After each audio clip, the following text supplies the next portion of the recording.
بسم اللہ الرحمن الرحیم۔ السلام علیکم۔ انٹر یعنی 12ویں کے بعد بہت سارے اسٹوڈنٹ کو یہ پتہ نہیں ہوتا کہ میں اگر اس فیلڈ میں جا رہا ہوں تو کیوں جا رہا ہوں۔ تو آج ہم بات کریں گے پولیٹیکل سائنس کے بارے میں کہ پولیٹیکل سائنس کیا چیز ہے، ایڈمیشن لینے کے لیے اس کا کرائٹیریا کیا ہے، پولیٹیکل سائنس میں کون سی چیزیں پڑھائی جاتی ہے، پولیٹیکل سائنس کے جاب کیا ہے، اور آخر میں پولیٹیکل سائنس کی پاکستان میں اچھی یونیورسٹیاں کون سی ہے۔ تو سب سے پہلے آتے ہیں پولیٹیکل سائنس کے بارے میں کہ پولیٹیکل سائنس آخر کیا چیز ہے۔ تو پولیٹیکل سائنس ہم یہ کہہ سکتے ہیں کہ اسٹڈی ہے ریاست کا، گورنمنٹ کا اور پولیٹیکل انسٹیٹیوشن کا۔ اس کے علاوہ ہم یہ بھی کہہ سکتے ہیں اسٹڈی آف پاورز، یا ہم مختصر یہ کہہ سکتے ہیں کہ پولیٹیکل سائنس کا شعبہ ریاست پہ ختم ہوتا ہے اور ریاست سے شروع ہوتا ہے، ریاست پہ ختم ہوتا ہے، مطلب جتنی معاملات ریاست کے چاہے اندرونی بیرونی ہو وہ سارے پولیٹیکل سائنس والا شعبہ ڈیل کرتا ہے۔ تو اس کے بعد ہم آتے ہیں اس کی کرائٹیریا کے بارے میں۔ تو ایف اے سی انٹر 12ویں کسی بھی ڈسپلن میں اگر ایک اسٹوڈنٹ نے کیا ہو، چاہے وہ میڈیکل ہو، پری میڈیکل ہو، انجینئرنگ ہو، آرٹس ہو یا جو بھی ہو، سیوکس ہو، کسی بھی ڈسپلن سے کیا ہو تو وہ ایڈمیشن لے سکتا ہے پاکستان کے ایچ ایس سی کے مطابق۔ اس کے بعد ہم بات کرتے ہیں اسٹڈی کے بارے میں کہ اس میں کون سی چیزیں پڑھائی جاتی ہے۔ اب یہ ہے کہ تاکہ اسٹوڈنٹ کو پتہ چل سکے کہ میں یہ چیزیں پڑھ سکتا ہوں یا نہیں پڑھ سکتا، ان چیزوں میں میرا انٹرسٹ ہے یا نہیں ہے، پھر آگے اس میں اپنا فیوچر بنا سکتا ہوں یا نہیں۔ تو اسی وجہ سے ہم ڈسکس کریں گے کہ یہ کون سی چیزیں ہم اس پہ پڑھتے ہیں۔ ویسے پولیٹیکل سائنس کو مدر آف سوشل سائنس کہتے ہیں، لیکن اس میں جو بنیادی چیزیں پڑھائی جاتی ہے وہ پولیٹیکل تھیوریز، آئیڈیالوجیز ہے، مطلب لبرلزم، کمیونزم، سوشلزم، کیپٹلزم، کس طرح اسٹیٹ ان آئیڈیالوجیز اور تھیوری پہ چلتا ہے اور کس طرح یہ آئیڈیالوجیز کام کرتے ہیں۔ اس کے علاوہ آئی آر بھی پڑھتے ہیں، جو ایک کافی حصہ آئی آر کا پڑھایا جاتا ہے پولیٹیکل سائنس میں۔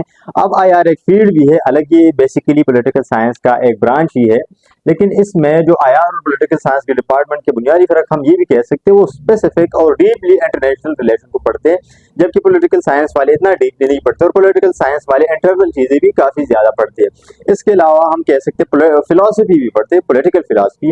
اور فلاسفی میں جو میرے خیال سے پاکستان ایجنسی کے مطابق ہمیں مسلم پولیٹیکل فلاسفی پڑھایا جاتا ہے پولیٹیکل سائنس میں، اور ویسٹرن پولیٹیکل فلاسفی پڑھایا جاتا ہے۔ اس کے علاوہ پبلک پالیسی، پبلک ایڈمنسٹریشن، اور اس کے علاوہ انٹرنیشنل لا، کمپیریٹیو پالیٹکس، اس میں پولیٹیکل سسٹم ہوتا ہے، مطلب کس طرح ایک ملک کا نظام چلتا ہے۔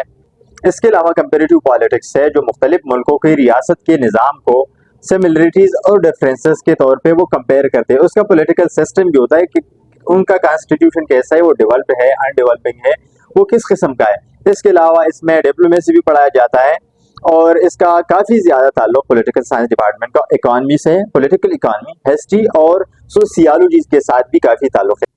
اب بات ہے پولیٹیکل سائنس کے جاب کے بارے میں کہ پولیٹیکل سائنس کر کے بندہ کون سے جابس کے لیے ایلیجیبل ہو جاتا ہے۔ تو اگر ہم پوچھتے ہیں پولیٹیکل سائنس کے اسٹوڈنٹ سے تو 80 to 90% زیادہ تر میجورٹی اسٹوڈنٹ آپ کو یہی کہنے کو ملیں گے کہ میں بھائی سی ایس ایس یا پی ایم ایس کرنا چاہ رہا ہوں، تو اسی وجہ سے میں پولیٹیکل سائنس میں آیا۔ تو ہاں یہ بات صحیح ہے اور سچ بھی ہے، کیونکہ اگر C S S P M S کا پیپر اور کورس دیکھ لے، سلیکٹیو اور آپشنل کورسز دیکھ لے، تو آپشنل میں 200 مارکس کا پیپر ہے تو پولیٹیکل سائنس کا آلریڈی ہے۔ اس کے علاوہ جو بہت سارے سبجیکٹ ہے پولیٹیکل جو سی ایس ایس کے 12 میں سے، تو ان کا کہیں نہ کہیں سے پولیٹیکل سائنس کے ساتھ تعلق ہوتا ہے، مطلب پولیٹیکل سائنس والے اسٹوڈنٹ ان چیزوں کو پڑھ چکے ہوتے ہیں یا کہیں سے ان کو مدد مل رہی ہوتی ہے۔ فرض کر لے کرنٹ پالیٹکس ہے یا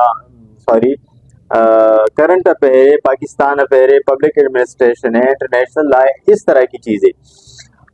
اب دوسری بات یہ کہ پاکستان سی ایس ایس میں ریفارم لانے کی کوشش کر رہا ہے، تو جو اسپیشل کورس سبجیکٹ اور بیک گراؤنڈ جس طرح ہوگا تو اس کے مطابق اس کو وہ جاب سروس بھی دیا جائے گا۔ فرض کر لے ایک بندے نے پولیٹیکل سائنس پڑھا ہوا ہے تو اس کو ایڈمنسٹریشن اس قسم کے سروس اور پوسٹ دیے جا سکتے ہیں، یا اکنامکس پڑھائے تو اس کو ریونیو وغیرہ دیا جا سکتے ہیں۔ تو پولیٹیکل سائنس والوں کو تو یہ بھی ایج مل سکتا ہے کہ جو اچھے گروپس ہے جابس کے سروس کے حوالے سے اس میں جا سکتے ہیں۔ اب سی ایس ایس اور پی ایم ایس کے علاوہ پولیٹیکل سائنس کا student F P F C اور پی پی ایف سی کے لیے ایلیجیبل ہو جاتا ہے، مطلب اس میں F I, NABs, C T D, I B, intelligence bureau جیسے کہتے ہیں، مطلب ان چیزوں کے لیے ایلیجیبل ہو جاتا ہے، جو اسسٹنٹ ڈائریکٹ لگ سکتا ہے 17 پہ۔ تو یہ فیڈرل میں کچھ آتے اور کچھ پروونشل پبلک سروس کمیشن میں آ جاتے، تو یہ بھی لگ سکتے ہیں.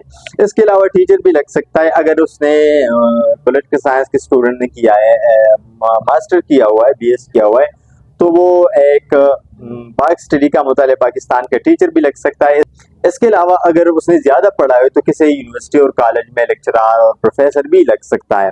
اس کے علاوہ پولیٹیکل انالسٹ اور ایز اے جرنلسٹ کے طور پر بھی کام کر سکتا ہے. ریسرچ انسٹیٹیوشن میں بھی کام کر سکتا ہے, مطلب فرض کر لے نیشنل اسمبلی ہو گئی, ISPR ہو گئی. اس کے علاوہ بہت سارے ادارے جس میں وہ ریسرچر کے طور پہ کام کر سکتا ہے یا پالیسیاں وغیرہ بنا سکتا ہے. اس کے علاوہ پبلیکیشن میں بھی کام کر سکتا ہے, NGOs میں بھی کام کر سکتا ہے, ڈپلومیسی میں بھی کام کر سکتا ہے, اور ملٹی نیشنل کمپنیوں میں ایز اے مینیجر کے طور پر بھی کام کر سکتا ہے. اس کے علاوہ بہت سارے اور جگہوں پہ بھی کام کر سکتا ہے. اب آتے ہیں کہ پاکستان میں پولیٹیکل سائنس کے لیے بہترین یونیورسٹیاں کون سی ہے.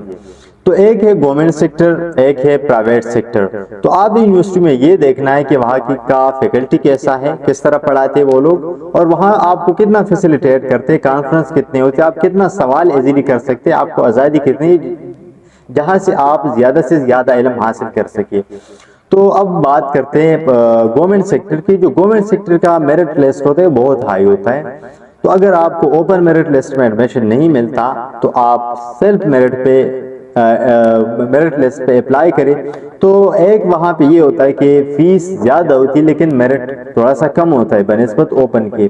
تو پھر بھی وہ فیس پھر بھی کم ہوتی ہے پرائیویٹ یونیورسٹی کی, اور یونیورسٹی کا اسٹینڈرڈ اچھا ہوتا ہے. تو گورنمنٹ سیکٹر میں جو پاکستان کی بہترین یونیورسٹیاں ہے وہ GC یونیورسٹی لاہور ہے, قائد اعظم یونیورسٹی اسلام آباد ہے, پنجاب یونیورسٹی لاہور ہے, یونیورسٹی آف پشاور ہے. اس کے علاوہ بہت ساری یونیورسٹیاں ہیں جو لاہور کے شہر میں ہے, فیصل آباد میں ہے, ملتان میں ہے, یا پشاور اسلام آباد وغیرہ میں ہے. اب آتے ہیں پرائیویٹ سیکٹر کی. پرائیویٹ سیکٹر یونیورسٹی کے بارے میں. تو لاہور میں اگر دیکھا جائے تو سب سے بہترین یونیورسٹی پرائیویٹ سیکٹر میں لمز یونیورسٹی ہے. لیکن لمز یونیورسٹی کی فیس بہت ہائی ہے, اگر آپ افورڈ کر سکتے تو ضرور جائیے. 5 لاکھ سے کم سیمسٹر کی فیس نہیں ہے وہاں پہ. تو بہتر پھر یہی ہے کہ آپ NUP پہ اپلائی کر لیں, جو میرٹ کے بعد ہوتے ہیں NUP لمز اسکالرشپ. آپ دیکھ لیں, سرچ کر لیں تو آپ کو پتہ چل جائے گا یوٹیوب پہ. اس کے علاوہ LCAT دے دے تو پھر نیڈ بیس اسکالرشپ پہ آپ اپلائی کر لیں, اگر وہاں پہ آپ کو پھر دے دیتے تو بہت زبردست ہے. اس کے علاوہ UMT زبردست یونیورسٹی ہے, وہاں کی فیس بھی کافی زیادہ ہے, مطلب 1 لاکھ پلس ہے. یونیورسٹی آف لاہور بھی بہت بڑی زبردست یونیورسٹی ہے. تو وہاں پہ اگر آپ کو اسکالرشپ ملتا ہے یا افورڈ کر سکتے تو زبردست یونیورسٹی ہے, ضرور داخلہ کیجیے. شکریہ, اللہ حافظ.